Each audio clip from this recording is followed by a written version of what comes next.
Now, the topic of today's video is going to be a little bit different to what I usually make. We're going to talk about differentials, players with low ownership, and if they do well, you fly up the leaderboard.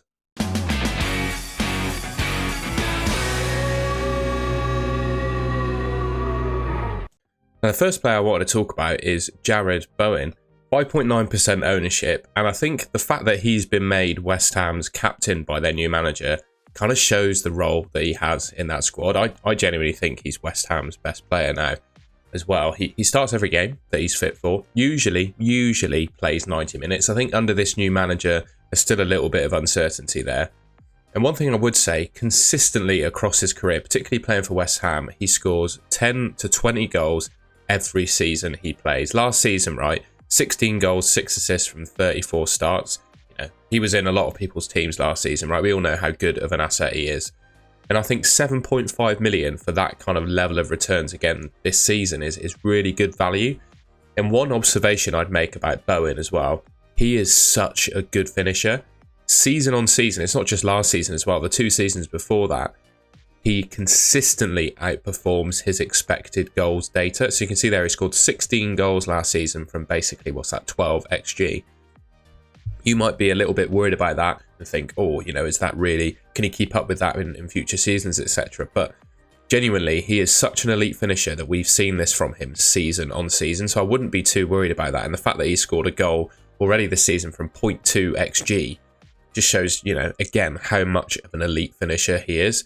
I really like Bowen as an option. And when you look at those next 3 fixtures, Fulham, Chelsea, Brentford, obviously Fulham and Brentford are the 2 away fixtures, but they're the 2 weaker teams of those 3. And then Chelsea at home after that, you know, I think Chelsea will concede to West Ham, to be honest. So I really like the 3 fixtures he's got coming up.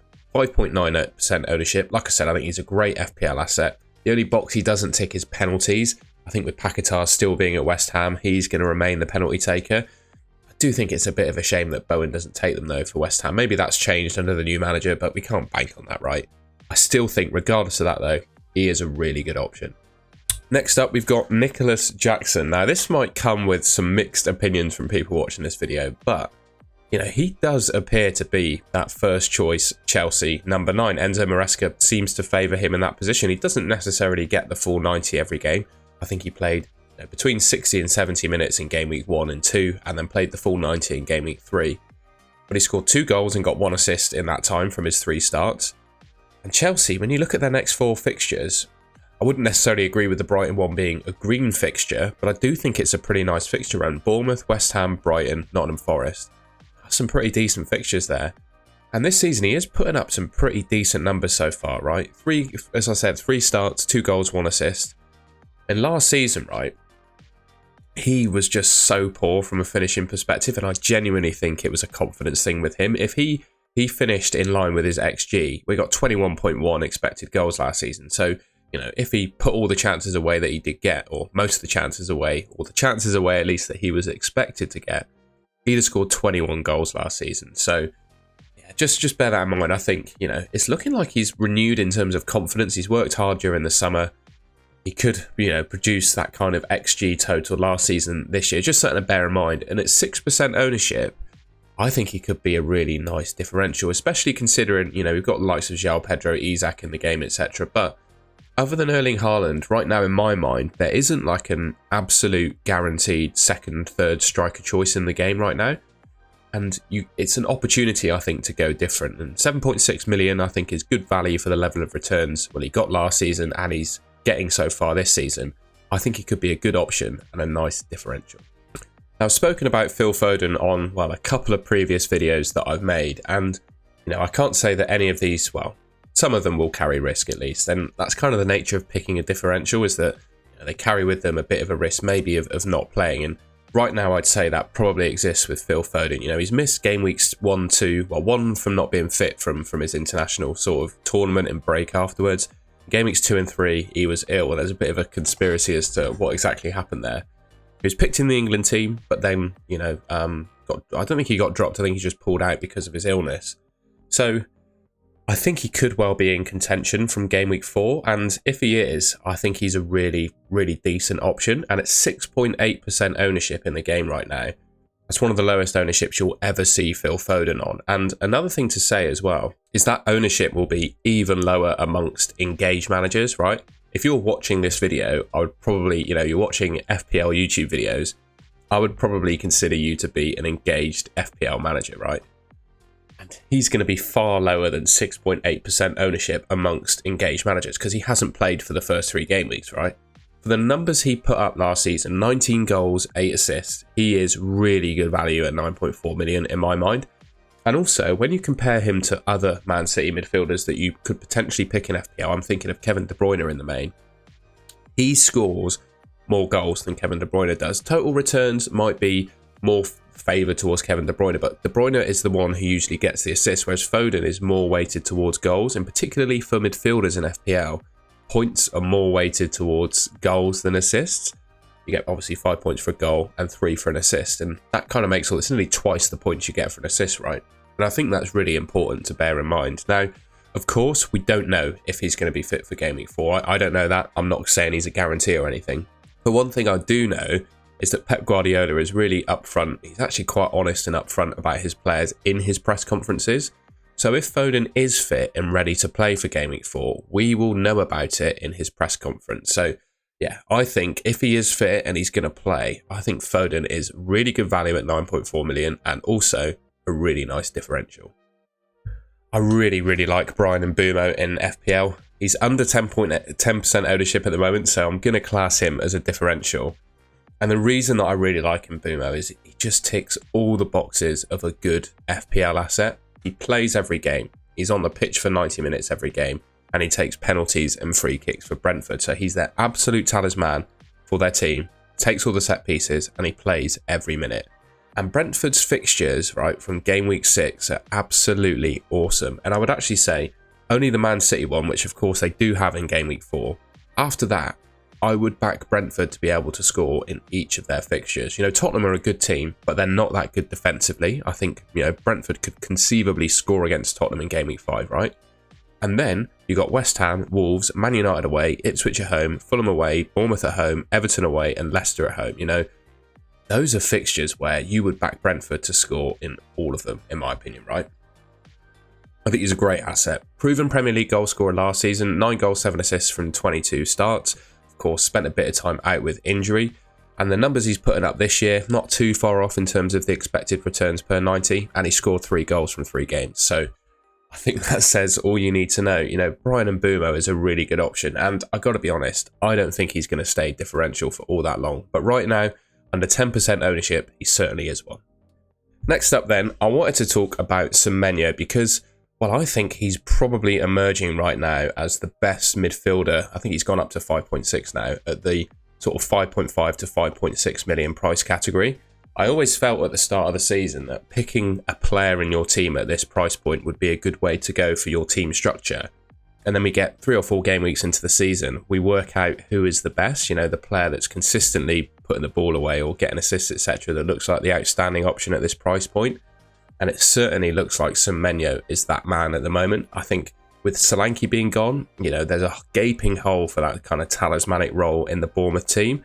I feel like Semenyo is currently filling that. And I'd also ask the question, right? I don't necessarily think he will be. And I do believe that Justin Kluivert took a penalty during pre-season. Bournemouth haven't yet had a penalty in the Premier League. I would just ask the question, given that he is certainly in open play at least, kind of being Bournemouth's talisman at the moment. Could Semenyo be the penalty taker? It's just a question. I don't know for sure. But if you're looking at Semenyo being the Bournemouth penalty taker, my God, I think he's the best option at this price point by far.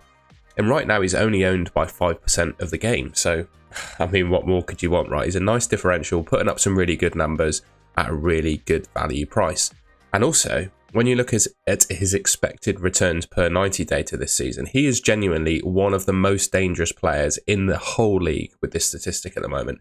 0.82 expected returns per 90 is the level that someone like Isak was playing at last season, right? Where he scored, I believe Isak scored 19 goals, something like that from 21 starts, something absolutely crazy. So that's the level that Semenyo's playing at right now, and he's only 5% owned.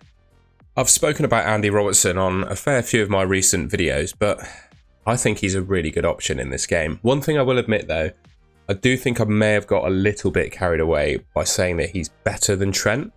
I do think Trent probably finishes on a higher points total at the end of the season, but sort of points per million, I would say, they're probably about the same, to be honest. And looking at them last season, Robertson put up better underlying numbers. Those expected returns per 90 numbers were better than what Trent did. So just one bit of data to look at to compare them, right? And the Fantasy Football Hub expected points for the next 3 fixtures are currently higher for Robertson than they are for Trent, right?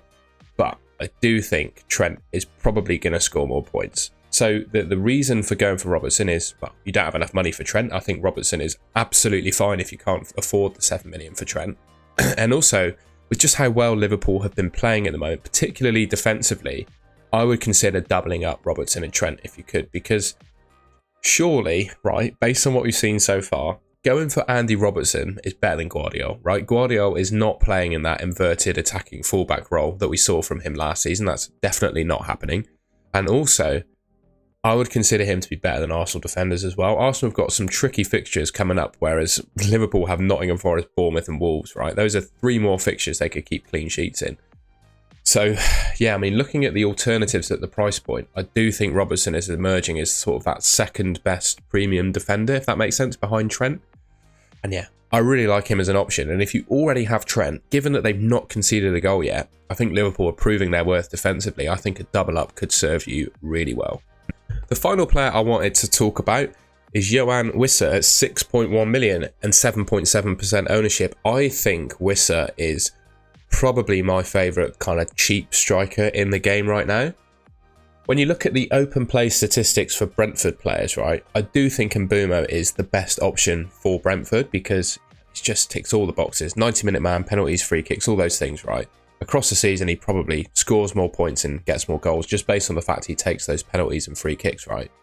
But Wissa, from open play specifically, he is better than Mbeumo for the numbers that he puts up, right? I already spoke about Brentford's fixtures when talking about Mbeumo, right? They're fantastic from 6 to 13 and even Gameweek 5, right? Tottenham away, you know, Brentford could easily score in that game as well. And you'd expect Wissa, Mbeumo, etc. to be involved in those goals. And one thing I would say about Wissa as well, the main comparison to pick him, or the main player that you'll be comparing him to in order to pick him, is João Pedro, who of course has gotten off to a really strong start this season and I believe will still be the penalty taker for Brighton.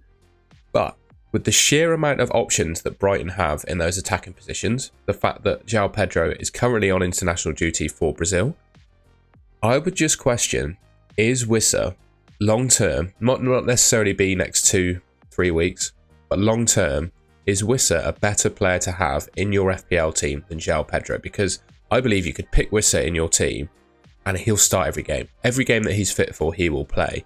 But with the sheer amount of options that Brighton have in their attacking positions, I don't think you can say that about João Pedro. And yes, now these players are only cheap. It's not the end of the world if they get benched.